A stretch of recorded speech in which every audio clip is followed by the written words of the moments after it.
ladies and gentlemen, it all goes down in Riyadh. It all goes down in Riyadh, Saudi Arabia. Hey, I made that shit gangster. That's what I did. Something, man. Yeah, I'm not even going to lie. The optics on that look crazy, right? And I get it. You know, boxing fans like to talk more about the drama than the actual sport these days. So I understand, right? But I'm here to discuss more of what we actually saw and less of what we didn't. If I tell you I'm good, probably you will say I'm boasting. But if I tell you I'm no good, you know one line. Yo, what's good, Boxing Talk family? It's your boy, Dr. Boxing Talk, back for another YouTube video. Banger, man. Yes, sir. Yes, ma'am. I know what time it is. The doctor's in the house, man. So check this out. As you can see in that little clip, right? I mean, Turki Alalshikh, he has a whole boxing world in a whole uproar, you know what I'm saying? But of course, you're going to expect that, right? Anytime you have the face of boxing, old Cinnamon, you know, on the same stage as the face of boxing from an administrative standpoint, you know, from a sponsorship standpoint, from an event standpoint in Turki Alalshikh, then naturally it's going to explode with fireworks. You know, people are going to be like, oh man, what's going on here? They're going to bring out their microscope and look at everything here and even be, you know, hyper analytical, you know. But so with this clip, let's run it back right here. Ladies and gentlemen, it all goes down in Riyadh, Saudi Arabia. So as you can see, for this undisputed matchup that's coming up between Canelo Alvarez and William Skull, you know, for Cinnamon's opportunity to reclaim undisputed, right, by getting William Skull's IBF title, you know, you can see that one of the belts was denied a stage presence, right? It was like, Turk was like, nah, this can't come on the stage right now, you know, and that was a WBC belt. So a lot of people were like, hold on now. When you couple that with the WBC just releasing the fact that they mandating Dmitry Bivol to fight David Benavidez next, you know, their #1 ranked fighter, you know, who's in the mandatory position at 175 for the WBC. People are like, hold on now, you know, he's denying the belt. Then he's also saying that he's no longer interested in the Bivol Benavidez matchup. So people are like, oh man, I don't know what's going on. Is Turkey just kicking them to the curb? Hold on, though, buddy. If you notice from the same video, let's run it back, right? Ladies and gentlemen, it all goes down in Riyadh, Saudi Arabia. And this is what I talk about when I say let's talk about more of what we actually saw and less of what we didn't. You know what we didn't see though? Yes, we saw the WBC get denied, but we didn't see the IBF belt for William Skull get accepted. We didn't see the WBO belt get invited onto the stage that Canelo has. We didn't see the WBA belt get invited onto the stage, but we did see the WBC belt get dismissed. Maybe Big Turk just wanted the Fatal Fury belt to be displayed, and he wanted the Ring Magazine belt to be displayed. That's it, you know, for his promo and for the photos that were getting shot. Let's face it, that was a photo op, right? That's why they're posing. You see what I'm saying? So I think that is less indicative of his dismissal of the WBC belt as a sanctioned body and more of the fact that he wanted it to look a certain way, like, you know, for the actual optics, right, that we're discussing. Not to mention that, slow down, little buddy. Doesn't Big Turk, isn't he already work with President Mauricio Solomon, who's the president of the WBC? Isn't he working with them already for a Grand Prix that's coming up? Yeah, it's called the WBC Grand Prix. So the fact that people are saying that, oh, he's just dismissing them, it's kind of ridiculous. You know, I would understand more so if he told the WBC, you know, if he denied access for the WBC in the photo, but he had all the other belts like that and all the other sanctioned bodies like the IBF, WBO, and WBA, but he didn't have any of them presents. So, you know, so let's relax right there. And also, in addition to that, people are saying, oh, well, you know, Turkey said he's no longer interested in Benavidez versus Bivol. Goofball, wasn't the trilogy always at the forefront of the plans that were next for Bivol and Beterbiev? Wasn't that always the plan for the trilogy to take priority? I mean, Beterbiev is not a spring chicken, right? I mean, neither one of them are, but Beterbiev is 40. Damn. I'm sorry.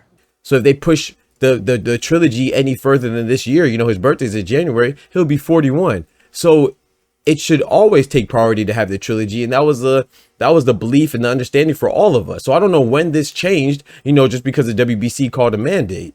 You know, they wanted they ordered their mandatory to get the fight next. Excuse me, didn't the IBF, you know, President Daryl Peoples, didn't they say that Michael Eifert was a mandatory after Beterbiev beat Bivol the first time? And what happened? We still got the rematch, right? Now, granted, they paid Eifert some step-aside money, so the second fight was for undisputed again, right? So that's a little different. But nevertheless, the mandatory was not called, the mandatory was called, but it wasn't, you know, that fight did not come into fruition. Obviously, we got Beterbiev and Bivol too. So we could see that mandatories being ordered doesn't always mean that the fight's going to happen next. Not only did the IBF do that with the light heavyweight, the IBF also did it with the heavyweight undisputed, right? Remember Tyson Fury and Alexander Usyk? They fought for undisputed. Remember the rematch? That was not for undisputed. You know why? Because Alexander Usyk didn't fight his mandatory that was ordered by the IBF and Daniel Dubois.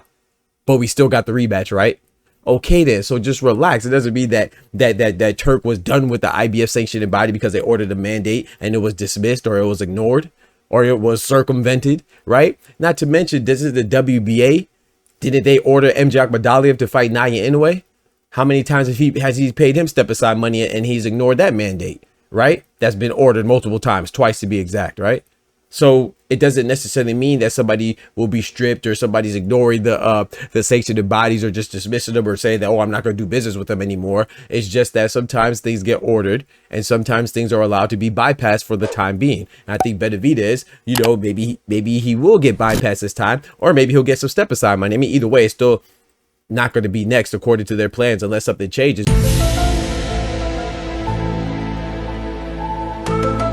But that doesn't mean that Turk is suddenly being disrespectful to the WBC or something like that. No, it's just that we're prioritizing the trilogy, even if Bivol has to get stripped and the trilogy, the third match, the rubber match between Beterbiev and Bivol, only has to be for 3 belts, the WBA, the WBO, and the IBF. So be it.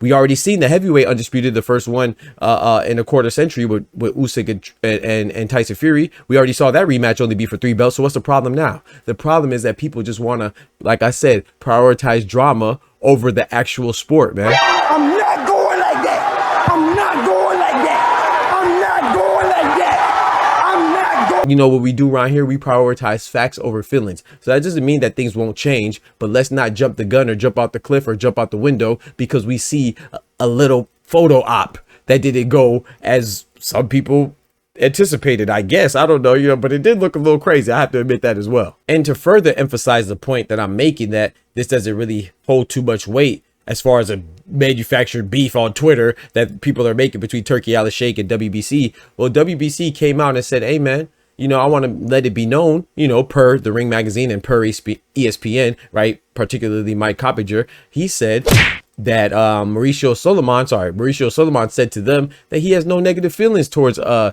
Alalshikh. You know, and he mentioned that he's working with them with the Grand Prix, like I already mentioned earlier, and that he's excited for it. Not only did he say that, but he also said that he has nothing against TKO and their partnership that Turki Alalshikh has with him and Dana White. You know what I'm saying? And the fact that he's putting Dana White at the forefront. So now I will say this too, though. The fact that he's saying this is good, but just because he's saying this doesn't mean that he doesn't have, you know, an ego or his pride wasn't hurt or he's not taking this into consideration that, hold on, man, may look a little shaky, especially when Dana White says off the wall things like this, where he's clearly saying that, hey, man, you know, the sanctioned bodies, he's sure that they'll exist after this partnership between him and Turkey, but they just won't be working with him. And that's cool. You know what I'm saying?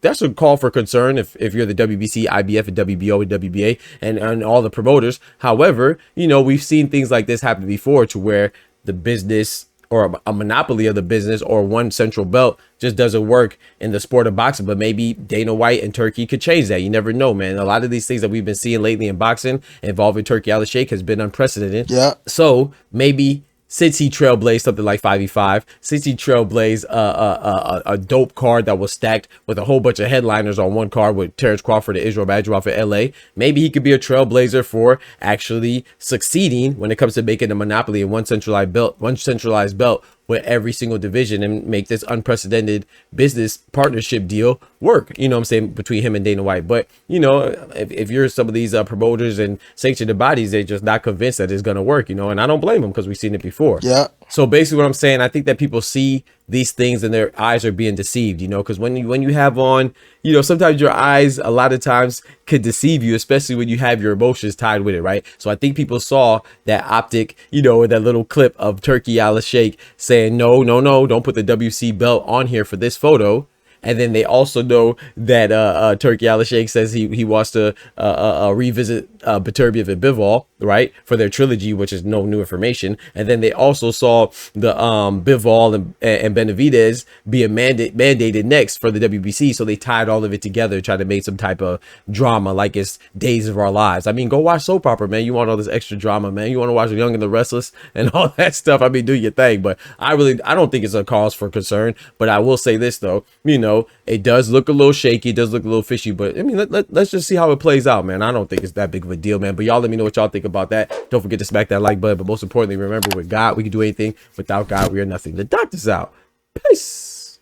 From the hood to college, both worlds they had to meet. 6 degrees between us, so cold we're about to freeze. But we're Florida boys, hot takes, we bring the heat. We're moving the culture, the engineers to the streets.